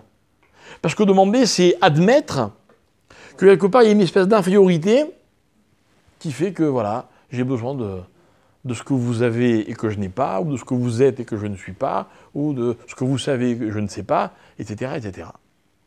Donc, la démarche de la prière, on n'est pas en train de parler des hommes entre eux, on est en train de parler de l'homme vis-à-vis de Dieu. L'homme qui prie, c'est celui qui va chez Dieu et qui dit, écoute Dieu, j'ai besoin que tu m'aides. J'ai besoin. Voilà, j'étais chez le médecin, j'étais chez le banquier, maintenant il faut que tu interviennes toi. Eux, ils vont faire ce qu'ils peuvent, mais sans toi, je m'en sortirai pas. Voilà ce qui s'appelle prier. Alors maintenant, vous avez compris pourquoi l'Amida c'est une prière, mais le schéma c'est pas une prière. N'est-ce pas? Dans le schéma, je ne demande rien. Pourtant, dans le texte qui concerne Rabbi Shimon Bar Yochai, il semblerait que le schéma est oui appelé prière. Pourquoi? Alors on va essayer de résoudre. On va analyser très très brièvement le schéma. Pas tout le schéma parce qu'on en aurait pour un bon moment. On va analyser 2 mots dans le schéma. Peut-être les 2 mots les plus importants du schéma. Donnez-moi votre avis, c'est quoi pour vous les mots les plus importants du schéma? Bravo, rien à dire. Le premier, vous avez tout 100, voilà, tout juste, ok? Echad. Tous les jours, on va réciter au moins 2 fois par jour, Shema Israël, Hashem Elokeinu, Hashem Echad. On va dire Hashem, tu es notre Dieu, tu es... Et comment vous traduisez Echad? Unique. Ah. Cette traduction que je n'aime pas tellement, franchement. Bon, à quoi ça servirait de dire à Dieu 2 fois par jour, tous les jours de ma vie, que Dieu est un? Unique, unicité, unicateur, ce que vous voulez. Ça va, on a compris, quoi. Quoi? Vous avez peur que quoi? Que depuis hier, tout d'un coup, j'en ai découvert un deuxième? Et que je dis à Dieu, non, finalement, t'es seul, hein? À quoi ça sert? Évidemment qu'il faut en être convaincu, je ne vous dis pas le contraire. Mais c'est tellement important de réciter 2 fois par jour, de le rappeler. Non, je m'excuse. Vous avez mal traduit Echad. Ouais, mais ça revient un peu pro même. Écoutez, je vous l'avais donné la réponse une fois. Hein? Moi, je vous avais dit que pour moi, Echad, ça ne se traduit pas par un. Echad, ça se traduit plutôt par le mot tout. Tout. Que quand je m'adresse à Hachem dans le schéma, je dis Hachem, tu es mon Dieu, tu es tout. Comment? Ah, bravo. Parce que Akol, c'est un ensemble de plein de choses. Alors que Dieu, il est tout dans l'unité. Ça veut dire quoi? C'est-à-dire que là où je mets les yeux, tout ce que je vois, c'est Dieu. Vous voyez, ça, c'est Dieu. Hein, ça, c'est Dieu. Attention, quand tu dis la parole de Dieu, déjà, tu as réduit la notion. Hein, soyez gentils, ne rajoutez rien. Echad. Hein, Echad, c'est-à-dire que pour moi, Dieu est tout. Hein, s'il est tout, c'est que forcément, l'existence, de façon générale, passe forcément par l'existence de Dieu. Rappelez-vous, c'est ce que je vous avais expliqué il y a 2 ou 3 semaines, quand on avait parlé du premier commandement de la Torah, des 10 commandements. Je vous avais dit que lorsque Dieu dit « Anochi Hashem, je suis l'Éternel, ton Dieu », je devais comprendre par là que Dieu, il est la source de l'existence. Et que tout ce qui existe n'existe que par ou à travers Dieu. Eh bien, c'est ça, Echad. Echad, ça veut dire que dans ma vie, il y a des tas d'événements qui vont se passer. Moi, je suis plein de choses. Ma vie est composée de tellement d'éléments. Eh bien, tout ça, c'est Dieu. Excusez-moi, Dieu, c'est tout ça. Ça revient au même. Mais je suis obligé de le dire dans les 2 sens. Parce que c'est un tout qui est absolu. Mais de la façon la plus absolue qui existe. Donc, n'est-ce pas que quand je dis Echad, je me positionne par rapport à lui? Tout d'un coup, j'ai ramené mon existence et tout ce qu'elle contient à l'existence de Dieu. Il n'y a pas de mot plus fort que celui-là. Un premier mot, le plus important du schéma. Le deuxième, c'est lequel? Facile. Mais non. Non. Le deuxième, mes chers amis, c'est celui qui suit juste après. Il y a marqué quoi dans le schéma juste après Echad? Ve'afta. Eh oui. Non, ça c'est un verset qui est rajouté. d'accord, qui est intercalé. Mais dans la Torah, juste après, il y a marqué Ve'afta. C'est quoi Ve'afta? Tu aimeras. Alors vous savez quoi? Je ne vais pas vous embêter avec tu aimeras qui, quoi, comment. On va rester très terre à terre. Ok? Je ne vais pas non plus vous demander une définition de l'amour. La nuit entière ne suffirait pas. Et puis je suis sûr que chacun a son avis sur la question. Non, non. J'ai une question qui est universelle. Mais si vous ne connaissez pas la réponse, c'est pas grave. Vous n'êtes pas obligé de m'en inventer une. D'accord? Dites-moi, l'amour, notion certainement la plus noble dans l'existence de l'homme. En tout cas, vous voyez bien qu'il est une mitzvah, encore une fois, qui est très fort dans la Torah. On nous demande d'aimer Hachem de tous nos cœurs, nos âmes, notre âme, nos moyens, etc. Ok, mais la question, c'est la suivante. Ma question est un peu mécanique. Mais finalement, qu'est-ce qui provoque l'amour? Regardez, on ne va pas se précipiter sur la réponse. Je veux d'abord qu'on comprenne bien la question. Vous aimez certainement des gens, n'est-ce pas? Au moins une personne. J'espère qu'il y en a qui t'aiment plus que moi. J'ai une question. Et qu'est-ce qui fait que vous les aimez? Franchement. Vous aimez vos parents? Hein? J'en connais des 10 fois meilleurs. Hein? Ah si. Et puis chacun vous dira la même chose. Vous aimez vos parents? Pourquoi? C'est quoi? C'est les plus beaux? C'est les plus intelligents? C'est les plus gentils? Vous les aimez pourquoi? Je vous demande pas pourquoi vous les aimez, mais qu'est-ce qui fait que vous les aimez? C'est qu'ils m'aiment eux. C'est tout? Oui, parce que non, il y a marqué Ve'afta. Ouais, mais alors je vais vous répondre très facilement. C'est que vous savez quelle est la force de vos parents? C'est que vos parents vous aiment, même si vous ne les aimez pas. Donc on a réfuté votre réponse. Il y a un cas, et peut-être il y en a d'autres, où on peut aimer sans être aimé en retour. Donc ce n'est pas l'amour qui cause l'amour. Désolé. C'est le fait de se reconnaître en l'autre. Qui accouche d'un bébé, Ouais. elle aime à l'instant. Non, elle n'aime pas d'être aimée. Elle aime qu'il donne. Admettons. On va y revenir, mais admettons. Question, pourquoi? Elle donne. Elle donne. Ah, alors à ce moment-là, pourquoi vous aimez vos parents? Vous leur avez rien donné? Il est dépendant, le bébé est dépendant. Dépendant? Mais oui, c'est Quoi, ça. c'est de la pitié, l'amour? Non, c'est en donnant. En donnant? Et encore, je répète, alors je réitère ma question, mais mes parents, moi, je leur donne rien. En tout cas, au début. C'est eux qui me donnent. Pourquoi je les aime? Mais vous ne devez pas les aimer. Il y a marqué Kabed et c'est du Non, mais c'est un fait que je les aime. Je suis désolé. Excusez-moi d'être un peu plus loin que la Torah, mais moi, j'aime mes parents. C'est pas la mitzvah, mais c'est naturel. Dites-vous, il y a plein de gens qui n'aiment pas leurs parents. On va parler des gens comme nous, vous voyez. Ce qui provoque l'amour, c'est le fait de se reconnaître en l'autre. C'est pas, j'aimerais comme tu aimes, on t'aime. Non, mais madame, regardez, je vais vous citer un verset qui est justement le centre de la question. J'ai une question technique. Comment je fais pour aimer mon prochain? Voilà. Alors moi, je vais vous répondre quelque chose qui ne va pas vous plaire. C'est impossible qu'ils vous aiment. Tous. Vous ne pouvez pas plaire à tout le monde. Non, comme je voudrais que eux, comme je Oui. voudrais. D'accord, mais si vous attendez ça, on ne va jamais s'en sortir. Moi, je cherche un moyen. La Torah me donne une mitzvah. Ok, comment je peux l'accomplir tout de suite? Comment elle marche, cette mitzvah? Je répète ma question. Qu'est-ce qui provoque l'amour? Hein? Donc, tant que je n'ai pas donné, je ne peux pas aimer. Le lien, c'est le lien. C'est un lien. Donc, ça veut dire que alors la Torah, quand elle me dit tu aimeras ton prochain comme toi-même, il faut d'abord que je crée des liens, quoi. Comment faire? Vous vous rendez compte le temps que ça me prendrait? Non, mais s'aimer soi-même, hein, voilà, là on rentre carrément dans la psychologie, on ne peut pas aimer l'autre si on ne s'aime pas soi-même. Je respecte, j'admets, c'est une évidence. Ok, mais c'est pas ça le déclencheur de l'amour. C'est pas parce que je m'aime que j'aime tout le monde.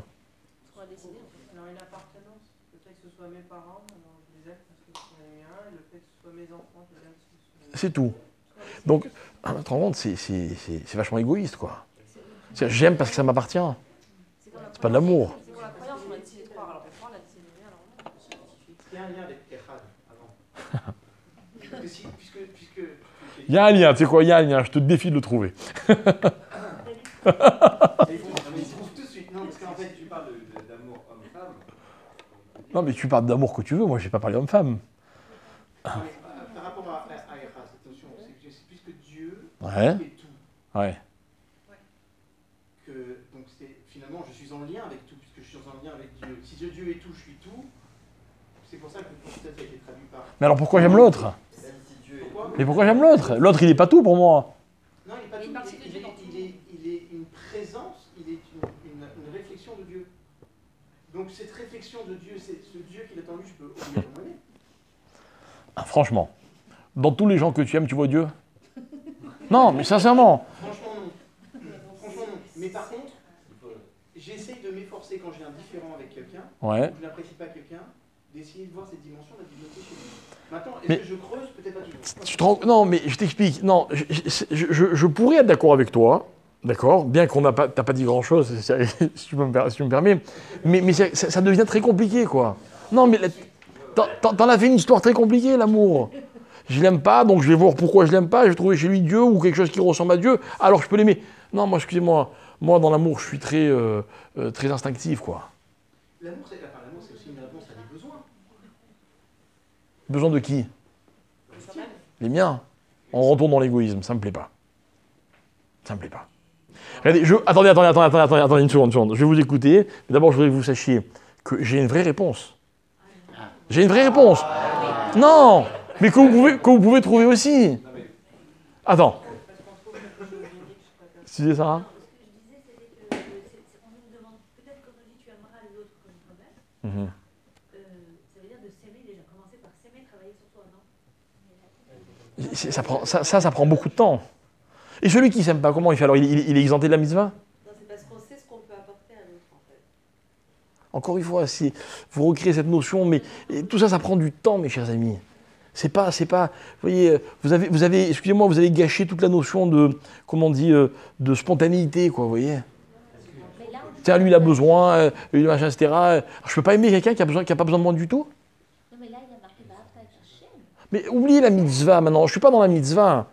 Vous parlez d'Hachem, moi je vous parle d'aimer au sens le plus simple. C'est qu'on trouve quelque chose d'unique chez l'autre. Moi, j'ai 2 frères. Oui, mais chacun. J'en ai plus d'ailleurs, mais c'est compliqué de trouver quelque chose d'unique. C'est compliqué. Vous savez, moi, je vais vous dire quelque chose. Imaginez que il y a quelqu'un dans ma vie que j'aime beaucoup et un jour je lui dis je t'aime. D'accord? La question que je redouterais le plus, c'est qu'ils me disent pourquoi? Et si je ne sais pas expliquer, alors quoi? Ce que j'ai dit n'a pas de valeur?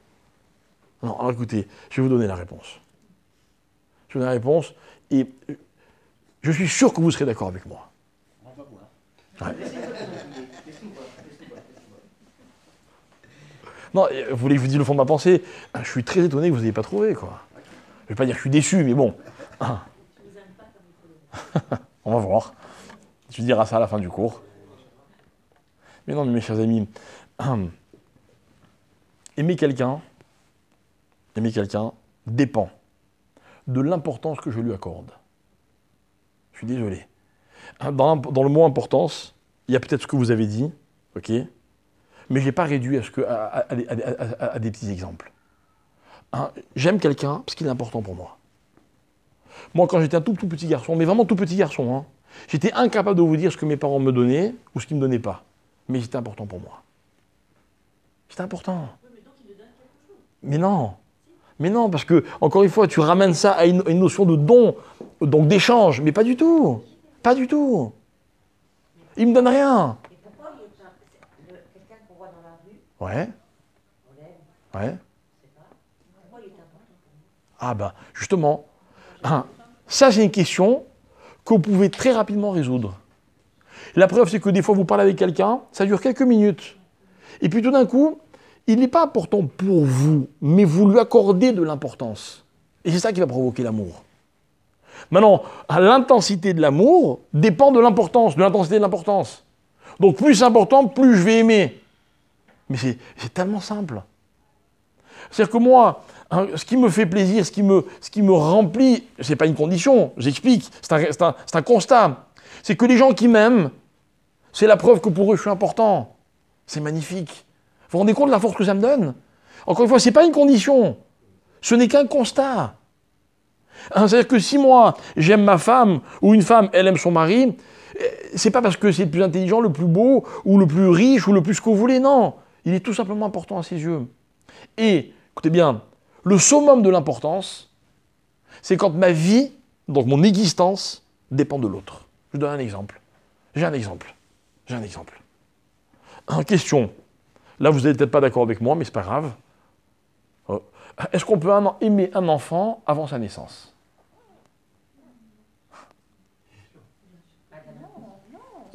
Si on lui accorde de l'importance, oui. Oui, moi je dis oui. Alors moi je vous réponds. Hein? Moi je dis oui. Tu vas projeter le mot que tu vas lui donner. Mais attention, je ne suis pas dans la projection. La projection, c'est une illusion. Non. Suivez-moi, je suis très marmire, moi. Très marmire. Moi, les mots, ils veulent dire une chose.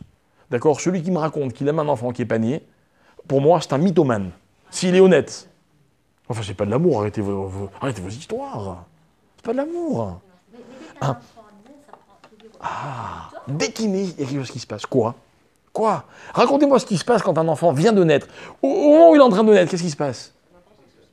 Il est le centre de la vie. Hein? Il devient le centre de la vie. Écoutez, je vais vous dire, peut-être que vous n'avez pas ressenti ça, je vais vous raconter ce que j'ai ressenti moi. Même si à l'époque, je n'étais peut-être pas capable de l'exprimer, donc vous allez voir que vous aussi, vous l'avez ressenti. Ok, à ce moment-là, j'ai eu l'impression que ma vie en dépendait. Et que dorénavant, ma vie, elle a pris un autre sens. Oui, mais quand il n'est pas là, c'est pas le cas. La preuve, c'est que je vis sans lui. Ne me racontez pas des histoires. Mais ça veut pas dire qu'on l'aime pas. Mais si, appelle ça comme tu veux, mais c'est pas ça l'amour. T'imagines quelqu'un qui dirait à son mari ou à sa femme « je t'aime » comme un enfant qui n'est pas né. C'est ça l'amour? Enfin, les termes, il faut les employer dans les contextes qui conviennent. Jacob, par rapport à ça, je te donne un exemple. Ouais. Ma femme, non, c'est pas ma femme. Tu vas le devenir bientôt, mais tu ne l'es pas encore. Elle me dit, je suis enceinte. Si on part du principe que aimer, c'est donner de l'importance, c'est parce que je vais donner de l'importance à cet enfant que je vais pouvoir peut-être accepter mon engagement. Donc ça veut dire que d'ores et déjà, si je donne de l'importance à cet enfant qui n'est pas encore né, déjà je l'aime, puisque je lui ai donné de l'importance. Je lui ai donné une distance dans ma vie. Non, ce que tu n'as pas compris dans mon propos, c'est que importance n'est pas synonyme d'amour. D'accord? C'est-à-dire que pas tout ce qui est important, je l'aime, mais par contre, tout ce que j'aime est important. C'est deux choses qui sont radicalement différentes. D'accord? Donc là, encore une fois, regardez, c'est comme un couple à la veille de son mariage. Ok? Il s'aime ou il s'aime pas? Vous voulez que je vous dise quelque chose? Désolé, hein, je ne suis pas très romantique ce soir, enfin, pendant 5 minutes. Ok? Hein? Non, mais c'est-à-dire que si demain il décide de ne pas se marier, eh ben, la vie continue. D'ailleurs, il n'y a pas de divorce. La vie continue, il ne s'est rien passé. C'est pas de l'amour. Mais s'il divorce, la vie continue aussi. Non, elle reprend, c'est autre chose. C'est une nouvelle vie qui recommence. Si tu veux, je t'amène des textes, preuve à l'appui. Mais c'est autre chose, c'est une nouvelle réalité. C'est une nouvelle réalité. Alors qu'un couple qui va se marier demain, mais le soir même il décide de ne pas se marier, ok, c'est triste, c'est dur, c'est tout ce que vous voulez. Mais un jour il se rendra compte que c'est pas ça l'amour. Je suis désolé. On n'aime pas sa femme le jour de son mariage comme on l'aime 20 ans après, que ça vous plaise ou non. Il n'y a que ceux qui sont mariés depuis 20 ans qui pourront vous dire que j'ai raison, si tout va bien. Oui, c'est pas parce qu'on n'aime pas sa femme le jour de son mariage comme on l'aime 20 ans après qu'on ne l'aimait pas le jour de son mariage. Écoute, je réponds à ta question. Ok? Si deux personnes s'aiment alors qu'elles ne sont pas mariées, parce que c'était ça ta question. Ok? Moi je dis que c'est pas de l'amour. C'est pas de ma faute si on n'a pas trouvé un mot pour remplacer le mot amour. Mais soyez gentils de ne pas galvauder le mot amour pour le réserver uniquement à ce qui mérite cette dimension. C'est une dimension, l'amour. C'est une dimension. Vous voulez que je vous dise quelque chose? Demandez-moi par exemple si j'aime Dieu. Et je vous répondrai, je fais tout pour. Est-ce que je suis sûr de l'aimer? Franchement, je prends une journée de 24 heures, il y a des moments où je me pose la question. Pose la question. Je fais une avéra, je le mets un peu de côté quelque part. Des fois, j'aimerais bien qu'il ne soit pas là. Ben oui. Donc, quelque part, c'est vrai, c'est une question, est-ce que j'aime Dieu? Alors, je vous promets que je vais tout faire pour. Et d'ailleurs, que je fais tout pour. Mais est-ce que j'y suis parvenu? C'est ça le problème. C'est ça. Et moi, je vous ai toujours dit que l'amour est un verbe qui se conjugue au futur. Parce que l'amour est un projet. Parce qu'un amour, constamment, vient annuler ce qu'il voulait dire la veille. Donc, j'ai compris au bout d'un moment que demain, ce sera encore mieux. Donc, je suis en attente. Donc c'est ça qui entretient ce sentiment. Mais qu'est-ce qui va lui permettre d'exister à ce sentiment? C'est l'importance. Et moi je vais vous dire quelque chose. Prenez un couple, ils sont mariés depuis les années que vous voulez. Ok, ils s'entendent à la perfection. Ils sont gentils l'un avec l'autre, vous ne pouvez pas savoir comment. Mais s'il y en a un des deux qui se rend compte à un moment qu'il n'est pas important aux yeux de l'autre, ben, il n'y a plus d'amour. Il n'y a plus d'amour. Il n'y a plus d'amour. Et moi, il m'est arrivé de recevoir des couples qui m'ont dit on ne s'aime plus. Je leur dis chiche, je vais vous montrer que vous dites n'importe quoi. Comme d'ailleurs, il m'est arrivé d'entendre dire je l'aime. Bon, là, je dis rien. Mais si je me lâchais, c'est pas ça l'amour.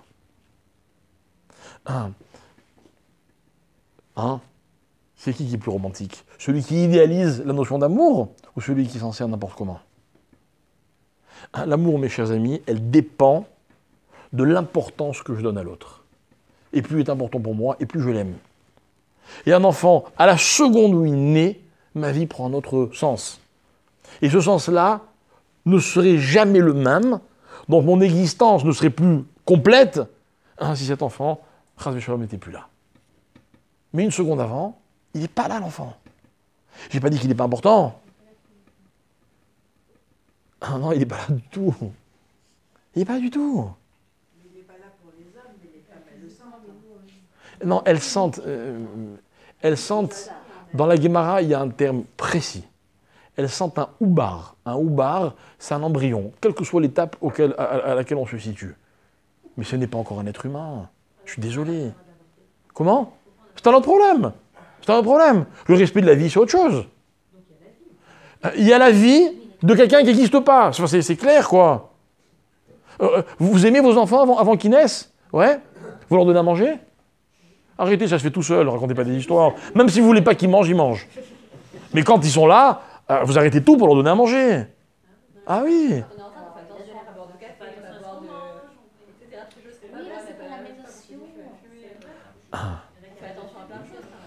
Mais tant mieux. Tant mieux. Mais tant mieux. Mais ça, ce n'est rien par rapport à l'importance que cet enfant prendra le jour où il sera là. Ça n'a rien à voir. Il peut y avoir des donc à ce moment-là, il pourrait être aussi une nomenclature de l'amour avec certains niveaux, certains degrés. Moi, j'appelle ça l'intensité, c'est clair, évidemment. Évidemment. Mais le mot clé du déclencheur de l'amour, c'est l'importance. Alors, de cela va découler un certain nombre de choses. Vous m'avez dit, par exemple, plus je donne, plus j'aime. Pourquoi? Parce que plus je donne, et plus c'est important pour moi. C'est comme ça. Non, pour moi. Pour moi. Donc quand je donne, je rends l'autre important. Donc c'est pareil pour tout. Il y a un monsieur, je ne le connais pas, il me dit, vous avez 5 minutes pour moi? Je dis, allez, ok, je vais lui donner 5 minutes. Je vais donner 5 minutes d'amour. Enfin, je donne un amour qui vaut 5 minutes, appelez ça comme vous voulez. Mais il est important pour moi. Alors maintenant, vous demandez comment on peut aimer n'importe qui dans la rue? C'est très simple. Je ne vous demande pas d'en faire quelqu'un dont votre vie va dépendre, mais donnez-lui de l'importance. Et c'est ça qui déclenchera l'amour. Un jour, on a fait un cours dans lequel on avait posé une question, je vous le résume en une phrase. D'accord? On avait demandé, est-ce que dans la chronologie des sentiments ou des attitudes, est-ce que l'amour vient avant le respect ou est-ce que le respect vient avant l'amour? Mais évidemment. Le respect, c'est facile. Le respect, c'est une notion d'éloignement. Je respecte l'autre. Mais plus je donne du respect, et plus ce respect va m'amener vers l'amour. Et les gens qui aiment sont respectés. Je ne sais pas comment ça s'appelle, mais ça ne s'appelle pas des gens qui aiment. C'est pas de l'amour, c'est pas possible. Pas possible. Parce que le respect, c'est l'importance. Donc ça va engendrer l'amour. Alors qu'est-ce que me dit la Torah? Elle me dit, regarde, si tu arrives à définir que Dieu est un, et donc qu'il est la source de tout, ou plutôt qu'il est tout, alors tu peux l'aimer. Vous avez vu comme c'est simple? Ça dépend de l'importance que tu lui donnes. Et moi, j'en veux pas un juif qui me dit « j'aime pas Dieu ». Il faut juste que je lui explique à quel point Dieu est important, c'est tout. C'est tout. D'ailleurs, on n'a jamais forcé, à part la Torah, mais la Torah a des fois dit des choses qui sont complètement folles, si je peux me permettre. On n'a jamais imposé l'amour. Par contre, on impose le respect. Moi, quand j'étais petit, mes parents m'ont toujours appris à respecter les autres, à leur donner de l'importance. Et ça fait que quelqu'un peut aimer. D'ailleurs, puisque vous avez parlé tout à l'heure de l'amour de soi, comment on aide quelqu'un qui ne s'aime pas? Hein? Qu'est-ce qu'on lui dit? On lui dit, allez, t'es beau, il n'est pas beau. T'es intelligent, il n'est pas intelligent. On va lui raconter quoi? On va lui dire, cher ami, t'es important, même si c'est que pour toi-même. Et quelqu'un qui se sent important, il s'aime. Et maintenant, j'ai la réponse à pourquoi on dit qu'Abed est arrivé avec Timera, parce que si on ne le respecte pas, on peut pas. Bravo. Enfin, c'est grâce à moi que vous avez la réponse. Hein. Ah bah oui, aussi, maintenant j'ai compris. Comment? Non, elle a dit, donc c'est pour ça que la Torah me dit honore tes parents, parce que les respecter va m'amener à les aimer.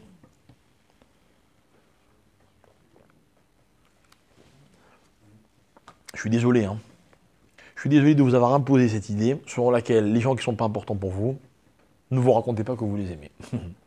C'est comme ça. D'accord? Bien. Alors, revenons à la question qui nous préoccupait. Ok? Le schéma, c'est une prière ou c'est pas une prière? Si la définition de la prière, c'est le fait de se situer par rapport à Hachem, de dire Hachem, c'est toi qui donnes, j'ai besoin, je dois recevoir. Pas dire le schéma. C'est exactement ça. En disant à Dieu, tu es Echad, donc je peux t'aimer, je me suis complètement positionné par rapport à Hachem. Voilà qui c'était Rabbi Shimon Bar Yochai. Rabbi Shimon Bar Yochai, il n'avait pas besoin de prier, parce que dans le schéma, il avait déjà tout dit.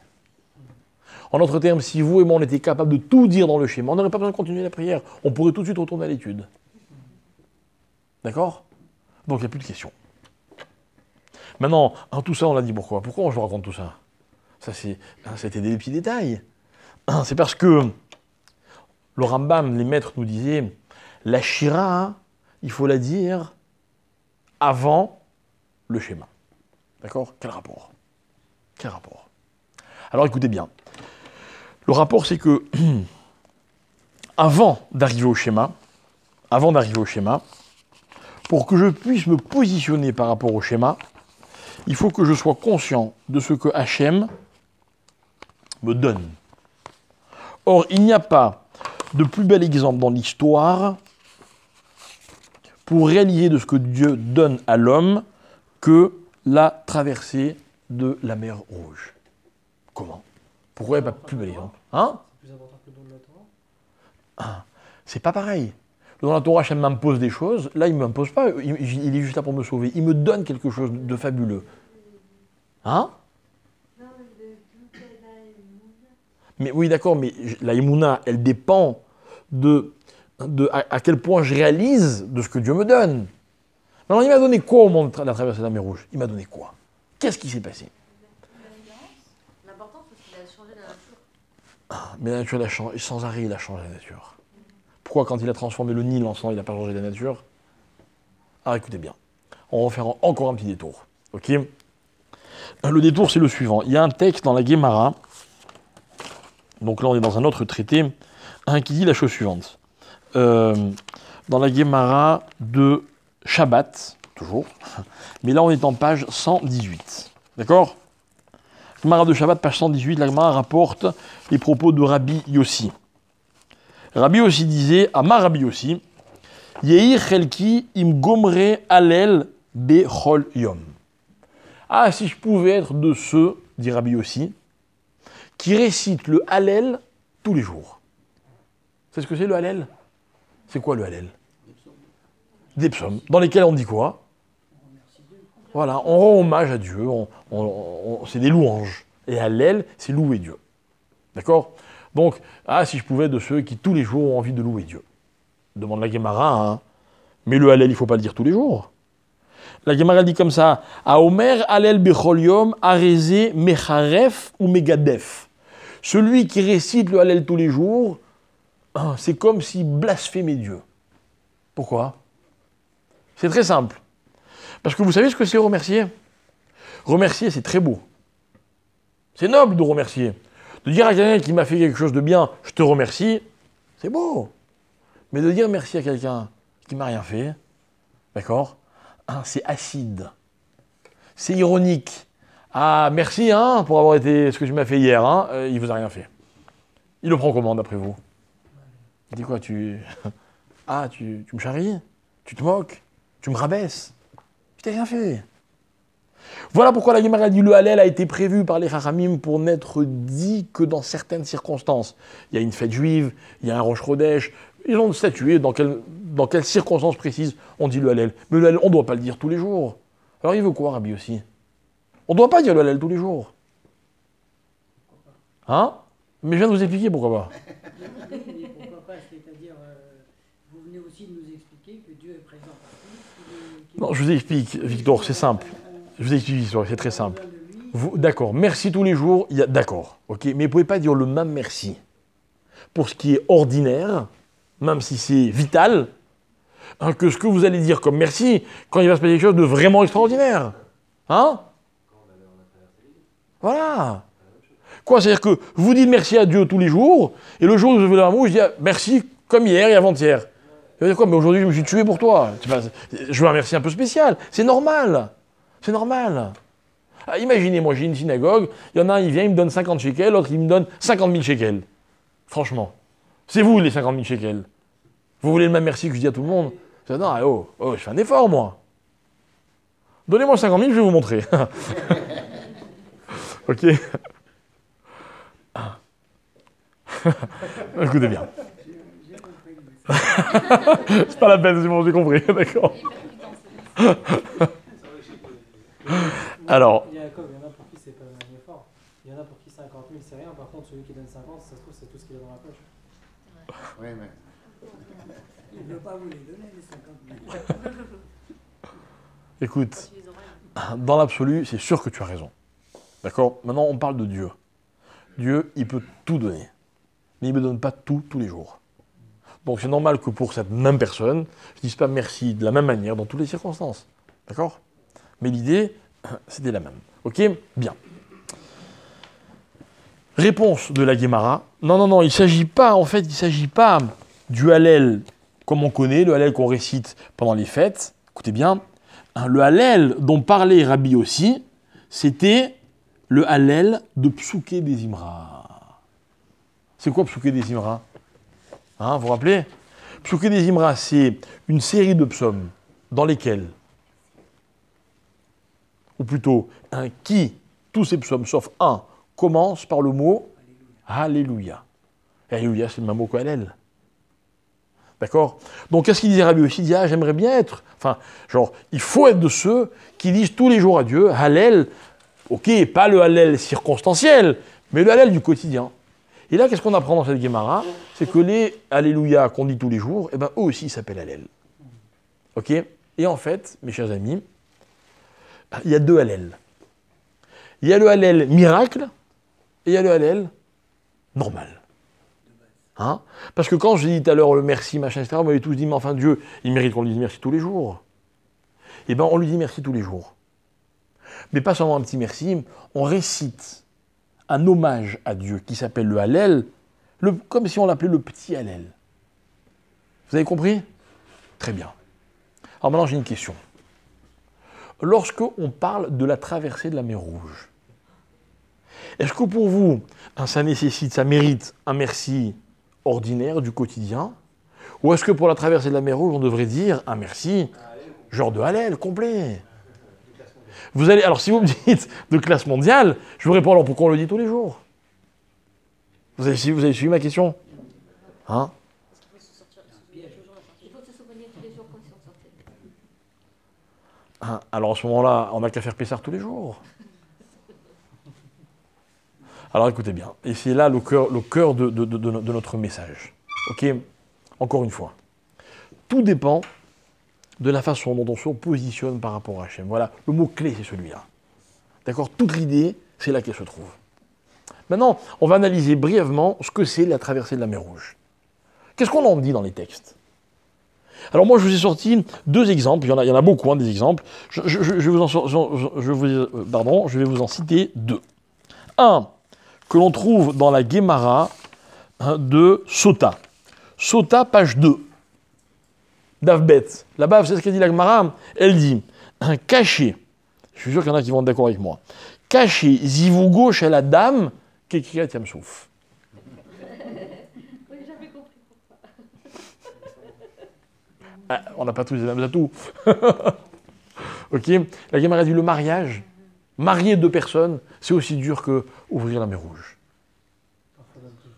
Hein? Parfois même. En parlant de Dieu. Comment? En parlant de Dieu. Ah ben évidemment, c'est lui qui nous marie. Par exemple, la Gemara elle dit ailleurs, dans le traité de Psachim, page 118, la Gemara dit « Mezonotav chez la dame, kashim kekirat yamsouf ».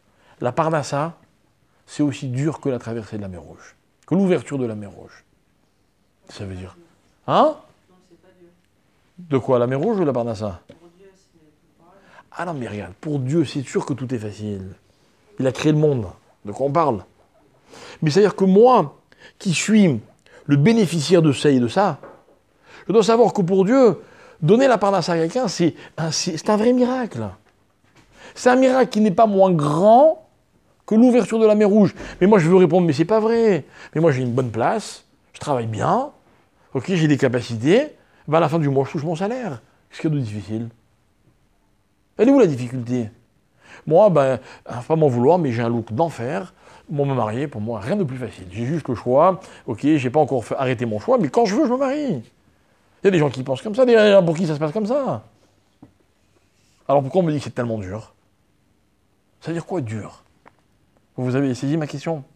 C'est quand il y a un ensemble de circonstances qui soulèvent le problème.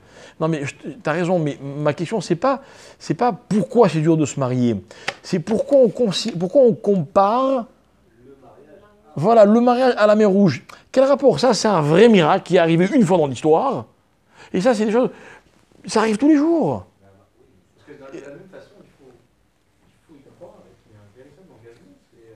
Quand tu parlais tout à l'heure de l'expérience de la personne qui rentre dans la mer et qui arrive jusque-là, ça veut dire que même quand les choses ne se produisaient pas, même quand au genou ça ne se produisait pas, il allait quand même jusqu'au bout de son engagement.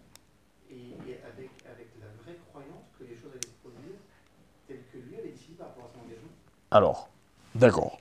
Concrètement, ça veut dire quoi ce que tu dis? Je vais expliquer, je suis tout à fait d'accord avec toi. D'accord? Hein? Attendez, regardez. Revenons, on va se resituer dans l'histoire de la mer Rouge. La mer Rouge, c'est compliqué ou c'est pas compliqué? Enfin, c'est extraordinaire ou c'est pas extraordinaire? Vous allez dire c'est extraordinaire, je ne réponds pas du tout. Pourquoi pas du tout? Regardez comment ça se passe. Les Juifs paniquent, Moshe prie. Qu'est-ce qu'il répond Dieu? Il dit, mais qu'est-ce que tu pries? Avance. Question, avance où? Ben, avance dans la mer. C'est-à-dire quoi, avance? Dans la vie, quand est-ce qu'on avance? Hein? Mais non, mais qu'est-ce qui fait qu'on fait un pas? Non, mais non, c'est pas vrai ce que vous dites. Enfin, vous passez votre journée à avancer. Vous avancez quand vous êtes sûr qu'en avançant, vous allez atteindre telle destination. Avancer, c'est une évidence dans la vie. Avancer, c'est rien. Je veux aller là, je marche, j'y vais. D'accord? Maintenant, imaginez qu'entre là et où je veux aller, il y ait, je sais pas moi, des dragons, des pièges, des dangers. Qu'est-ce que je fais? J'avance pas. Quand est-ce qu'on peut dire à quelqu'un « avance » ? C'est quand c'est simple d'arriver. Dieu, qu'est-ce qu'il dit à Moshe? Il dit, mais enfin, en quoi c'est compliqué? Pourquoi tu pries? Avance. Hein, c'est comme si un malade va voir Dieu, il dit, Dieu, guéris-moi. Et que Dieu lui dit, mais qu'est-ce que tu pries? Guéris. Ah d'accord, je ne savais pas que c'est si évident. C'est-à-dire que ce qui est extraordinaire, c'est que dans la réponse d'Hachem, il y a quoi? Il y a l'expression d'une évidence. Ah, mais pour moi, ça n'a rien d'évident. Ok? Alors voilà, on va aborder notre conclusion. Notre conclusion, c'est ça. Notre conclusion, c'est cette ambiguïté qu'il y a entre l'extraordinaire et l'évident. En d'autres termes, qu'est-ce qui est extraordinaire et qu'est-ce qui est évident? Alors qu'on soit bien d'accord, la mer qui s'ouvre, c'est extraordinaire. Ok, ne rêvez pas. Hein? Si maintenant vous avez besoin de traverser la mer, elle ne va pas s'ouvrir. Certain. Ok? Par contre, si vous pensez que ce n'est pas possible, alors vous faites une grande erreur. Une erreur à quel point? Jusqu'où c'est une erreur? C'est une erreur profonde. À tel point que je vais vous dire, mais enfin, mais pourquoi tu doutes que c'est possible? Mais pour Dieu, c'est rien.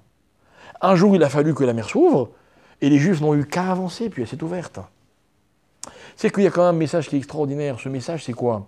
C'est que dans la vie, c'est l'homme qui décide de ce qui est extraordinaire et de ce qui ne l'est pas. Regardez maintenant comment ça se passe. Quand il s'agit de remercier, la Gemara va dire attention, ne pas confondre. Ne pas confondre ce qui mérite un grand remerciement et ce qui mérite un remerciement du quotidien. N'est-ce pas? Je suis après. Le remerciement en général, il est après, il est post-événement. Ok? J'ai reçu de Dieu, j'ai reçu de quelqu'un, maintenant je vais voir comment je le remercie. Je ne peux pas remercier pour tout de la même manière. C'est impossible. C'est impossible. Ok? Il y a beaucoup de situations dans la vie où avec un merci, je ne me suis pas acquitté. Merci, ça ne suffit pas. Ok? Hallel. Et le Hallel, on n'a pas le droit de le dire tous les jours. Pourquoi? Parce que ce grand merci-là, je ne peux pas le minimiser en l'utilisant n'importe comment. Vous voyez, c'est un peu comme l'amour. Je ne peux pas dire à quelqu'un que je l'aime si je n'ai pas rempli tous les paramètres. Il ne faut pas raconter n'importe quoi dans la vie, quoi. D'un autre côté, quand je suis avant l'épreuve, vous m'avez parlé de Emouna. C'est quoi la Emouna? Et c'est là le cœur du problème. La Emouna, mes chers amis, c'est justement de croire que tout est possible, et que tout est normal, et que tout est facile. Ah, et de quoi ça dépend? Répondez-moi. J'avance ou j'avance pas? Et que la mer, elle ne pouvait pas s'ouvrir, c'était inenvisageable. Tant que quoi? Tant que je n'avais pas avancé. Même la prière ne pouvait pas ouvrir la mer. Ah, par contre, dès qu'ils ont avancé, alors la mer, elle s'est ouverte. Ça veut dire qu'on a transformé l'ouverture de la mer Rouge dans l'anticipation en quelque chose de tout à fait normal. Normal. Maintenant, par contre, une fois que ça s'est passé, il y a quelque chose d'extraordinaire. Regardez, mes chers amis, combien de fois les Juifs ont chanté dans la Torah? Très peu. En tout cas, une shira comme celle-là, on n'en a jamais entendu. Jamais. Ils ont chanté par-ci, par-là, mais 2-3 versets comme ça, on en parle très peu. Mais ce remerciement, il est unique. Mais les Haramim, quand ils ont rédigé la prière, ils n'ont pas voulu que ce remerciement-là reste quelque chose d'exceptionnel. Ils ont voulu que ce soit un remerciement du quotidien. Pourquoi? Pas pour minimiser l'événement, pour que les Juifs soient conscients que quand ils sont confrontés à une épreuve, l'épreuve, pour la résoudre, il ne faut rien du tout. Il faut juste avancer.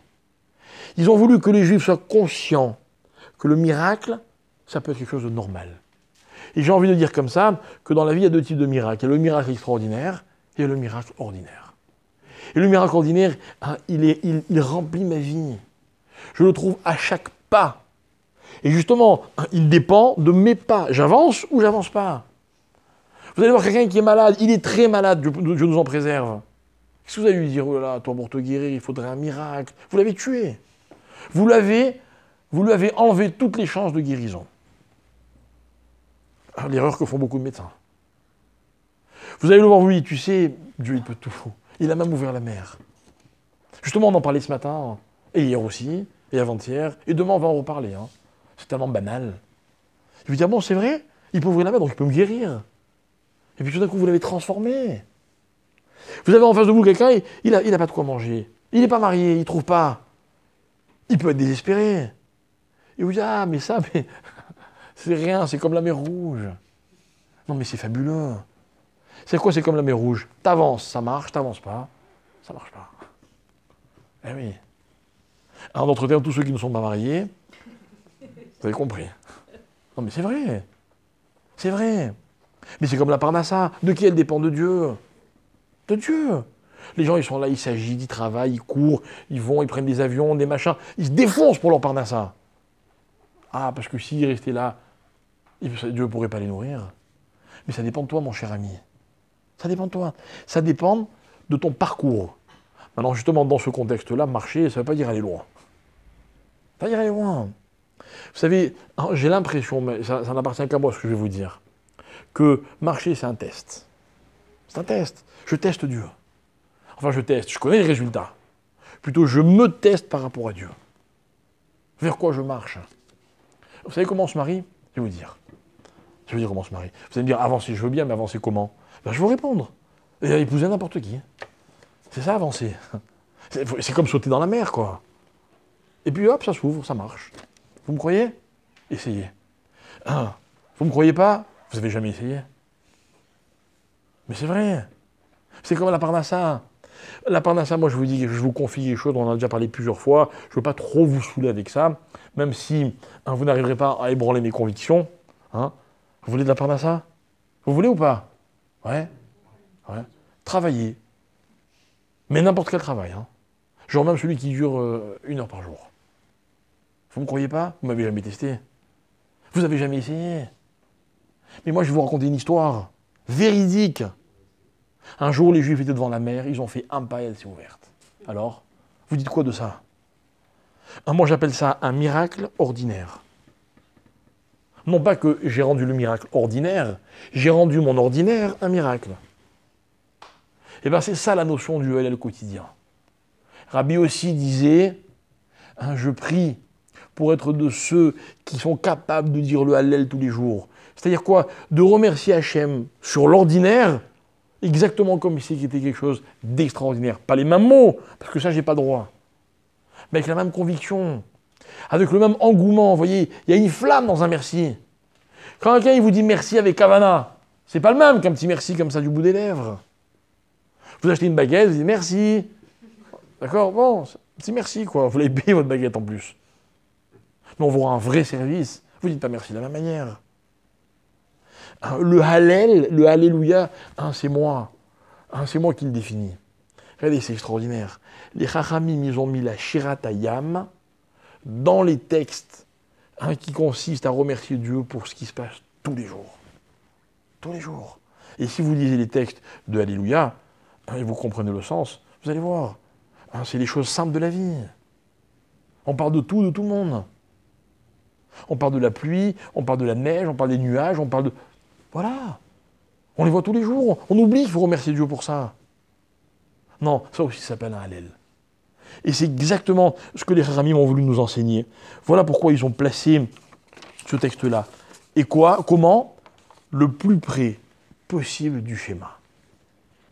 Parce que le schéma, c'est une façon de se positionner par rapport à Dieu. Et je vous accorde que dans ce contexte, pour être capable de se positionner par rapport à Hachem, il faut d'abord réaliser de ce qu'il nous donne tous les jours. Tous les jours.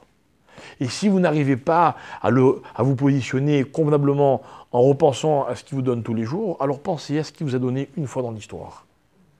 C'était extraordinaire et pour lui, c'était rien. Et quand j'ai fait les recoupages entre toutes ces notions, je comprends que finalement, ma vie, elle dépend complètement de l'existence de Dieu. Donc en d'autres termes que quoi? Que par tous ces miracles-là, je me rends compte à quel point je suis important pour Dieu, donc à quel point il m'aime, et que si moi je le rends aussi important à mes yeux que je suis à ses yeux, moi je n'aurai aucune difficulté à l'aimer. Et qu'on se le dise bien, le but de la Torah, il est unique, c'est que les hommes aiment Dieu. Pour ça, il faut le servir, il faut faire des efforts, il faut des fois faire des concessions, c'est vrai. Mais tout ça, ça sert à quoi? Juste à réactiver l'importance que Dieu mérite aux yeux du peuple juif. Et je vais vous dire quelque chose. Avoir une épouse ou un époux, ou avoir des enfants, ça demande beaucoup d'efforts. Beaucoup d'efforts. Vous savez pourquoi c'est pas facile? Parce que l'homme a besoin de faire des efforts pour réaliser de l'importance qu'il donne aux choses. C'est extraordinaire. L'effort, c'est la plus belle leçon de la vie. Faire un effort, c'est réaliser de l'importance que ça a pour moi, ou que c'est censé avoir. Et voilà comment on aime quelqu'un.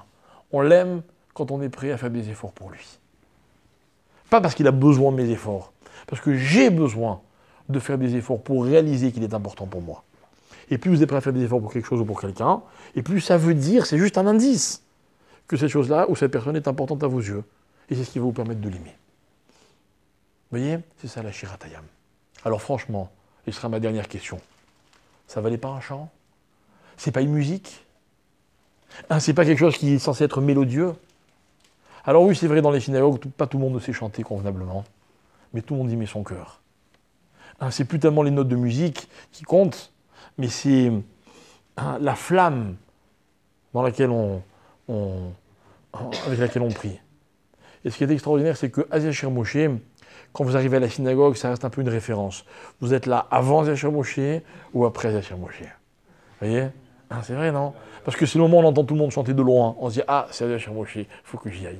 Ah, c'est les premiers cris que poussent vraiment les hommes des synagogues le matin quand ils commencent leur prière. Et je pense que c'était important de réaliser pourquoi est-ce que ce texte il fait vraiment partie de notre quotidien, de notre prière, et pourquoi il est situé. On a répondu à toutes les questions. Pourquoi il est situé dans Psuké des Imra, on a dit pourquoi. Pourquoi à la fin, pour être près du schéma. Pourquoi près du schéma? Parce qu'il m'aide justement à réaliser du mot Echad et du mot Ve'afta. Et donc, vous voyez de là que la prière est un trésor extraordinaire qui peut se découvrir au quotidien. On dit la même prière tous les jours parce qu'on n'a jamais fini de découvrir ce qu'on disait vraiment. Voilà. Alors oui. La troisième question. C'était laquelle? Il y a Tehillim, il y a marqué qu'on va dire Tehillim. Comment?